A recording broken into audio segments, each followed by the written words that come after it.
What's up, Navigating Academia family? This is Dr. J. Phoenix Singh coming to you to be able to answer a valued viewer's question. Now, today's question doesn't come from one individual, it actually comes from a bevy of individuals.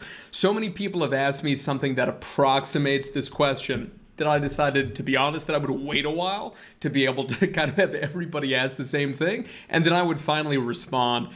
So this is the gist of the question. Before I get to it, guys, just take 5 seconds or whatever. Just hit the like button. It's the little thumbs up button. Helps to be able to get our content out to people who've never seen the channel before. So if you enjoy our content, hopefully you're already a subscriber. If you're not, please make sure to subscribe. Only about like 20% of people who watch our videos are subscribers. So please do. I'd really love to up that and get it to like maybe 40% by the end of next year. So you guys can really help me out with that. I appreciate it.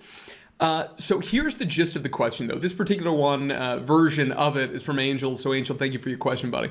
So here we go. It's, do you believe that it's possible in today's climate to be controversial in academia, or is there a certain point that you have to go with the flow? And there's been a lot of likes on that comment, and then also a lot of kind of sub-comments in that thread about people, talking about being controversial.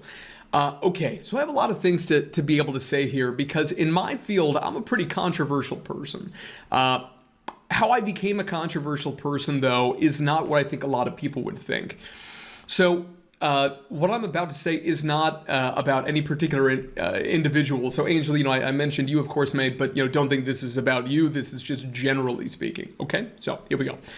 When I hear about people asking about being controversial, there's a few things that come to my mind, okay? The first one is unintentionally being attention-seeking. That's what I think. I think that some people, when they're very young, they think about controversy as something that is cool and sexy and hot and exciting, and this idea of kind of fight the man, be a maverick, these sorts of things. This idea of kind of having people hate you is almost cool. And I know that because that was me. You should have seen me in grad school. I had you guys have seen other videos or whatever I've shown you guys in the past with like really long hair. I used to wear, like now I'm super Christian, but at the time I had like fingerless gloves with little satans on them that I would wear. And I mean, I was like this like punk rock, alternative rock kid, right? At Oxford, which obviously jived exceptionally well. So it was one of these situations, though, where I also thought that that kind of stuff was really cool. And, when you have this apparatus almost kind of set up, or just like the field itself, this monolithic field set up, which is usually dominated by a certain kind of individual, and they tend to be old, they tend to be relatively disagreeable, they tend to look a certain way in terms of their sex, in terms of their race, ethnicity. It depends what the field is, but you guys know what I'm talking about. And because of that, also, it's one of these kind of King of the Hill situations. And when I say King of the Hill, I don't mean the TV show, if any of you guys know that. What I mean is that if you're in power, it's almost like you don't want other people to get power. This, for me, has always been the reason that I'm pretty controversial, which is that I believe in kind of opening everything up to everybody and then let everybody have at it. Everybody should have an equal shot. Everybody should have equal opportunity. So I train people how to publish. I train people how to be able to get book contracts. I train people how to be able to develop conferences, put on the best conference presentations that they can, how to be able to win grants, all this kind of stuff that within academia, there's this feeling of like, no, this is mine. This knowledge is my knowledge. And if I give it to you, then I have less. Now, I hate the term abundance mindset. I hate that term. I think it's new age hippy-dippy bullshit, for lack of a better term. Pardon the French. But that's what I think it is. It's kind of like this, like the law of attraction and these words. My God. The only quote that I trust on this kind of stuff is that the dream is free, the hustle is sold separately. That's all it is, right? You can dream whatever you want. You can want to attract anything that you want, right? But if you're not going to put the effort in and hustle, you're screwed. That's what it is. You can sit around dreaming all day that any of us is special. I used to think that I was, very unique and special in these things. It's not the case. It's the most freeing and liberating thing I've ever done in my life, to literally just throw my hands up in the air and say, you know what? I give myself permission not to be the next Sigmund Freud. I'm a psychologist. Not to be the next Sigmund Freud. I give myself permission not to be the next, Carl Jung. I give myself permission, whatever. Okay, that was such a freeing moment for me. Because up until then, it's like, no, you want to be one of these guys, one of these big dogs, one of these kinds of whatever it is. It's very freeing not to have that. But the thing is, for me, is that a lot of the things that are fundamental about any field of science, but also my field, which is forensic psychology, are things like statistics and methodology and these things. I was lucky to not have anyone really sit me down at any point in my career and like hardcore train me on stats or hardcore train me on methods. And initially that was really frustrating because frankly, I wanted somebody to just tell me what the right thing to do was.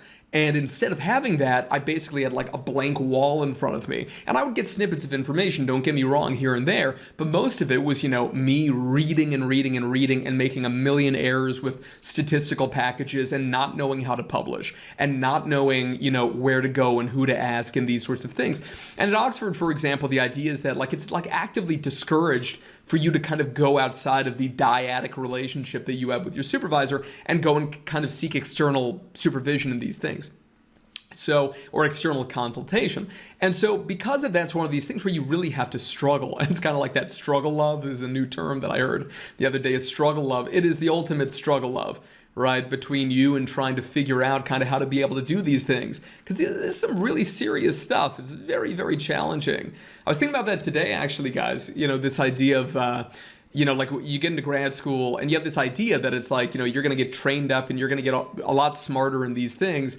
And I think that that's true to an extent. But I think a lot of the growth that ends up happening is you becoming, significantly more resilient in terms of, who you are as a human being and the amount of suffering that you can endure. And I'm not saying that if you're in grad school, you have to suffer. What I'm definitely saying is that you are going to be put into a set of circumstances in grad school where the average human being's normal routine reaction to those circumstances would be psychological and physical suffering. That I'm saying for sure. And I not only no problem saying that, evidence bears it out. There's no need for me to, to sugarcoat it or anything like this, like I think a lot of people do. But you got to be ready for that. It's like, think about it. I have 2 doctorates. I went through it 2 times, right? I've published 5 books and over 80 articles and high-impact journals and this kind of stuff. I've been through it. I get it, guys. And I've been exactly where you are. So I understand. You need to know that, right? The reason why I am controversial in my field is that because I was never taught the proper way to be able to do stats and these sorts of things and trained myself in all of it for the most part, what ended up happening was that I ended up discovering a series of very significant flaws in contemporary methodology and statistics as they are conducted in my field, right? In terms of, so many different areas we could talk about. The number one is this thing called ROC curve analysis and area under the curve, effect size parameters, and these things, which you don't need to know about. But to make a long story short, think about it like a table, right? So if you're looking at a table, you got all this cool stuff on top of the table, right? A lot of people, they're only focused on the top of the table, right? And all these cool, shiny, flashy things. But the thing is that if you take a look under the tablecloth, and the legs of the table do not stand alone, they don't stand firmly holding the table up, then what's on top of the table doesn't matter because it's all on a shaky foundation. And that's what I found, is that the entire research literature published since the mid-90s in my field of forensic risk assessment, all of it is based on the shakiest possible foundations, right? And no one was calling it out. And what ended up happening was that people were unintentionally basically just repeating lies that have been published because people don't understand stats. They don't understand how to be able to interpret statistics correctly. Why? Because they were all trained by somebody who said, this is how you do things. There's no other way to do it that's as good as this. This is the best. Without realizing that there are pros and cons to every methodology. There are pros and cons to literally every effect size that you can find when it comes to statistical analysis. There's pros and cons to all of it. And that's something that's important to take into account, take into consideration. And people weren't doing it. And so because of that, I had to go really outside of the box in terms of making my impact.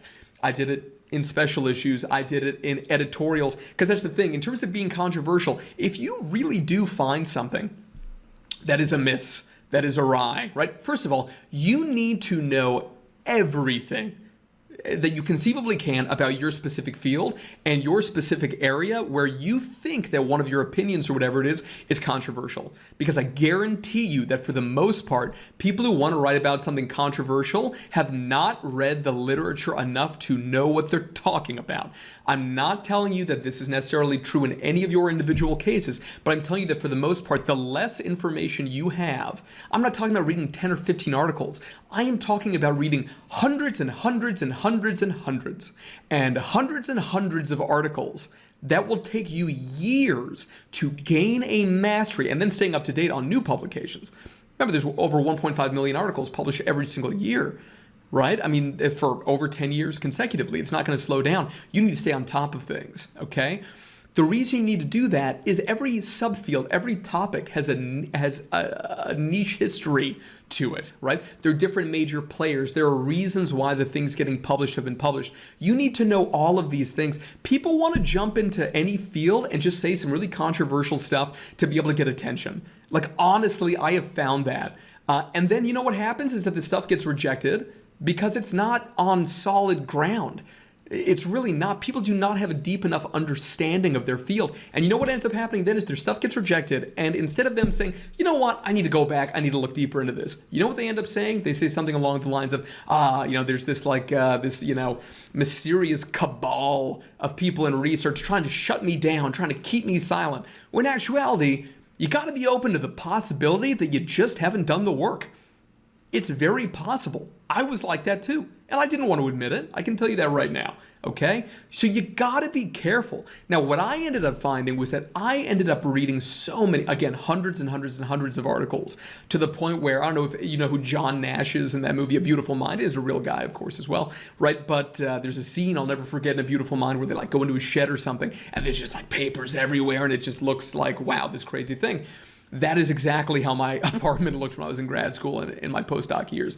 Piles of paper, I mean, like literally, piled this high. When I was at Oxford, I one time got called in to the assistant, like the office assistant for our department, for our building, her office, and got like yelled at because I was staying there until about 3 a.m. every day. And I would start printing at about 1 a.m.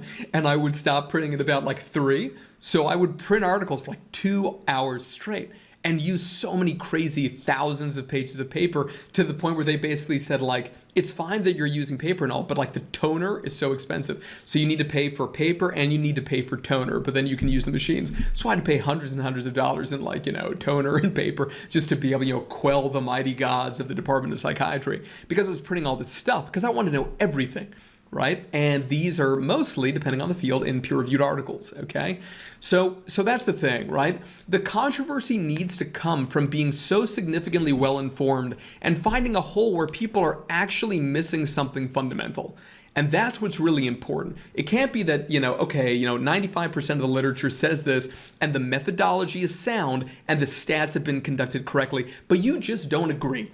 You just want to say something different. If that's the case, you need to write it in an editorial, in a letter to the editor, in a comment, in a commentary. Okay, those are going to be the 4 different outlets that you've got. Theoretically speaking, you could also do it in a book chapter, right? You wouldn't do a whole book on it if it's something that's kind of new and controversial in these things, right?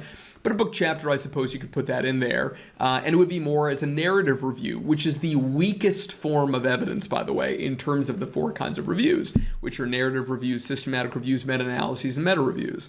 Okay? So that's just kind of what you need to know. So do you have to go with the flow? Let's put it this way. If the flow is the flow because sound, strong methodology and statistical analysis have shown consistently and in a cross-validated manner across different samples from including individuals from different populations and so forth, right? If there are enough cross-validation studies to be able to provide consistent, reliable evidence of a finding, and especially if meta-analytically you get a finding in these things, and the studies combined in the meta-analysis are methodologically and statistically rigorous, it would be ridiculous to be able to say like, oh, well, that's just going with the flow. That's not going with the flow. That's the closest approximation to truth that we have. Now, if you did go to a meta-analysis and you found that they were, it's a meta-analysis, and there's 5 studies in it, which is not a lot, and you look at the 5 studies and the methodology is wanting, good. Then you can talk about that. That's fantastic, right? And again, the place to do that is either in conducting your own study and then in the introduction section talking about the weaknesses of the previous literature, right? In a respectful fashion. Always remember what I teach you guys on this channel. It is not what you say, it is how you say it. You need to be keenly aware that you are in academia is a field full of human beings, full of people. It's not just studies. They're human beings behind the different journals and behind the different manuscripts or the published articles that you're reading. Those human beings can be peer reviewers, they could be future colleagues, or if you don't play your cards right, they can be your future enemies. The fact of the matter is, in my field, I have a lot of people who don't like me. I have a bunch of people who do, and I love them to death, and I have a bunch of people who don't. Luckily, it's a pretty small number of people, at least that I'm aware of. If it was more, fine, right? But I know that people don't like me, mostly because I've done things totally differently than other people in academia. I got my tenure full professorship when I was 27. I've never been an assistant professor. I just went straight to being an associate professor and then a full professor. And then I put academia on the back burner and I started a company. And this is like anathema. Let me tell you that right now. The idea of starting a company in academia, which is supposed to be like objective to the point where, if anybody makes money off consultation or anything like this, oh, this is terrible. Ironically, the same people who say that usually are going out and giving trainings and have private practices in behavioral health. And I'm like, so you're running companies and you're pissed off at me for running a company. It's just like, it used to give me the biggest eye roll of all time, right? But it is what it is. So in terms of today's climate being controversial in academia, it depends what the outlet is, right?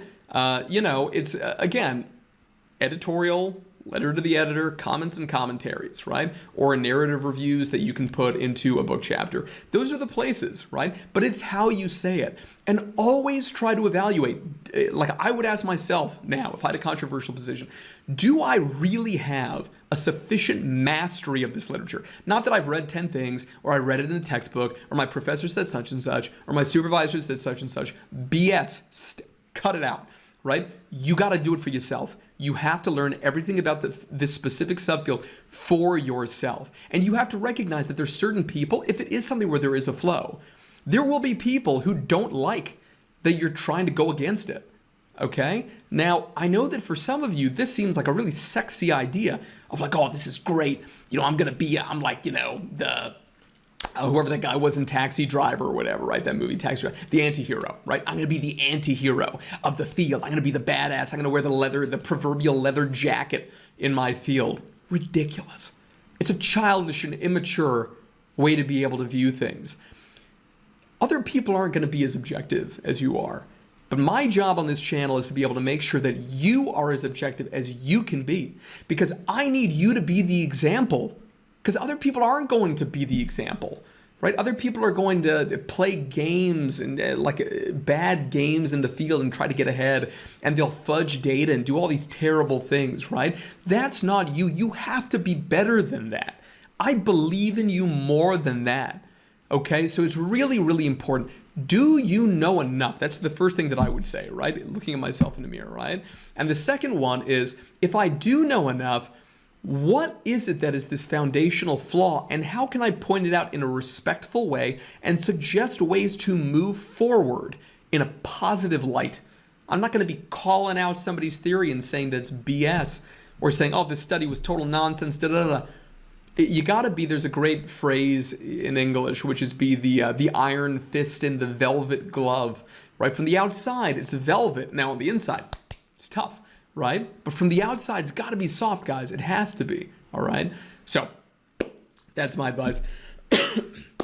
Hopefully that was helpful to some of you guys. Please comment below. Let me know your opinion on it. Let me know what you think. And I'm looking forward to seeing you guys in the next video.